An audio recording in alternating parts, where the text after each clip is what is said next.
My entry point to it, I think, was just in some regards luck.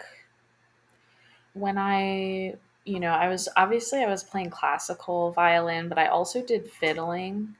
So I was doing kind of both, and I had a really wonderful violin teacher from age 5 to 11 named Etty Lucky, and she completely changed my life because honestly she was very Ursula energy. Like she Yeah. really had Ursula energy. Her way of like life and living was very like free form, and she lived in a beach house. And when I went there, it was kind of like my little oasis. But a big part of those lessons, and I should credit my mom, because my mom really didn't want me to do Suzuki because she just felt like Suzuki wouldn't necessarily like nurture my passion, and she didn't want me to be stressed out at age 5. I was stressed out at age 5, but it wasn't necessarily her doing. Yeah. um, and so Etty was more of a freeform kind of teacher. And so, like, just starting at 5, like, we would just like improvise on the instrument together. And so I had this opportunity of discovering a lot of sounds on the violin that, like, I don't think I would have otherwise. Like, we wrote this piece about Halloween, and I was like dragging my bow like across the instrument, and I was like knocking on the wood and like just really exploring the instrument in a way that I think kind of prepared me to like get exposed to contemporary classical or like other types of sounds like much earlier, just because I was doing it on my own. Um, and so the first stuff I heard was probably like minimal, like Philip Glassy stuff, which I came to, just by people showing it to me. I went to like a music school, neighborhood music school. That was a pretty intense place to take lessons, full of a lot of, obviously I'm from Connecticut. It was full of a lot of people who wanted to go to Yale. And while I was there, it would just be playing. Like there was just a lot of that kind of energy around Philip Glass, who's an artist who's had like so many collaborations with like mainstream music, that I think someone like that is kind of easier to come in contact with. And then later I played different trains. I know, I think I was like 15. And that introduced me to Reich. And Reich kind of introduced me to Coltrane. And then it was kind of like a whole rabbit hole through that era of minimalistic and like mood painting music. But it's interesting to me because so much of the discovery there was through playing. Yeah. I think folks who work in the arts and had grown up playing an instrument like you and I have, there's always like a point where it's like, okay, I have to not necessarily give. I mean, I did. I gave up on a playing existence. Yeah, I don't play my yeah, instrument yeah. anymore, and I'm happy about that actually, so that I can compose and do radio and all this other stuff. So I'm sure there was a point where you had to decide the violin needs to take a back seat so that I can focus on my career as a journalist. What point did you decide that, and what point did you kind of put the violin on a back burner? Yeah, I mean, when I was in high school, I did competitive violin playing, like regionals, all state. My junior year, I was like the top scorer in my county or whatever region.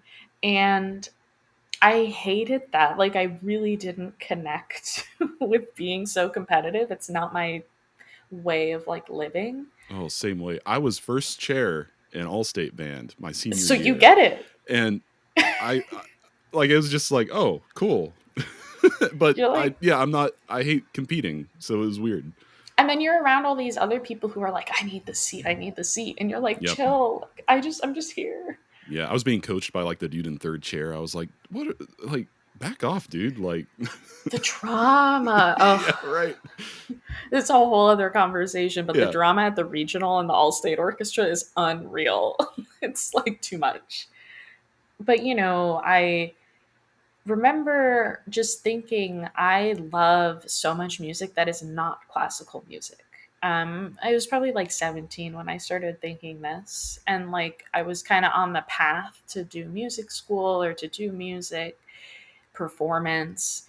But I kept thinking to myself, if like my favorite artists were Radiohead, Bon Iver, Wilco, and like I don't even know what would my fourth have been, like Michelle Branch. It's like, do I want to be a classical violinist? It was something that I really struggled a lot with at that age where I just felt so much confusion. And so actually the first year of college, like I didn't even touch my instrument. Really. Like I did not the Yale Symphony, but like they had like a college orchestras. They're basically in the dorm, and I did one of those, but I didn't really go very often. And I just was like, I'm going to define myself not as a musician anymore and not through music. I'm also really good at like math and thinking and things like that. And so I kind of took that path. But one thing that always remained was that I was passionate about music theory and history. And I loved it. And I loved it through high school. Like I took AP music theory through this music school I went to.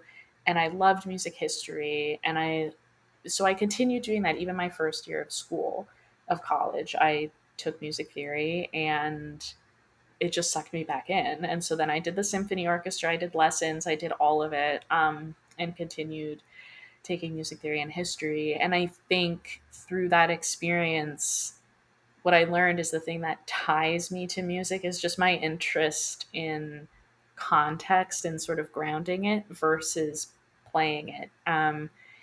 And so doing like college radio was like a way to really just talk about music with people and to sort of get into that scene. And I think a lot of folks who do like what I do probably did college radio. Yeah. Like it's just so formative. And I just knew that like I didn't want to perform. Like where I was best was talking about music. It wasn't and trying to understand it and understand why it matters. And it was never really like making it myself. Yeah.